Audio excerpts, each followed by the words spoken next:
بسم اللہ الرحمن الرحیم۔ محترم ناظرین، السلام علیکم ورحمۃ اللہ وبرکاتہ۔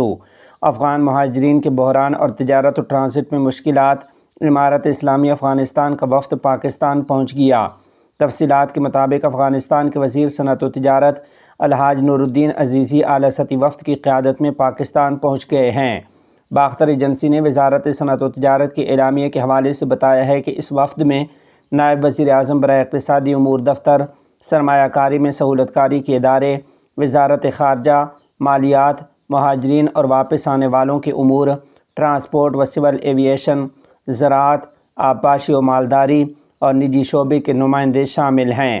وفد کے اس دورے کا مقصد دونوں ممالک کے درمیان تجارت، ٹرانزٹ اور ٹرانسپورٹ کے راستے میں حائل رکاوٹوں کا جائزہ لینا اور ان کا حل تلاش کرنا، نیز پاکستان میں مقیم افغان مہاجرین سے متعلق مسائل پر بات چیت کرنا بتایا گیا ہے۔ ناظرین و سامعین، آپ کو بتاتے چلیں کہ ادھر پاکستان کے افغانستان کے لیے خصوصی ایلچی محترم محمد صادق خان نے افغانستان اور پاکستان کے درمیان ہم آہنگی کے لیے قائم مشترکہ کمیٹی JCC کے سربراہ کی حیثیت سے امارت اسلامی افغانستان کے وزیر خارجہ محترم مولوی امیر خان متقی سے ملاقات کی ہے۔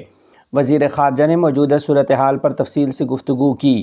افغانستان اور پاکستان کے تعلقات، دونوں ممالک کے درمیان مختلف امور، بالخصوص حالیہ دنوں میں افغان مہاجرین کے جبری انخلاء پر اپنی گہری تشویش کا اظہار کیا۔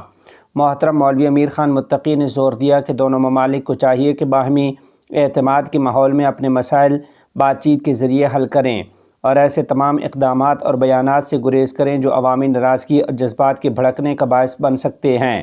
پاکستانی وفد کے سربراہ محترم صادق خان نے کہا کہ دونوں ہمسایہ ممالک کے درمیان گہرے تعلقات ہیں اور اس پر غور ہونا چاہیے کہ ابھرنے والے مسائل کو کس طرح حل کیا جا سکتا ہے۔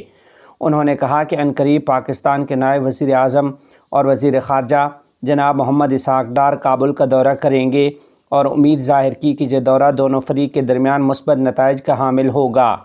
ملاقات کے اختتام پر دونوں فریق نے اس نوعیت کی نشستوں کے تسلسل کو ضروری قرار دیا ہے۔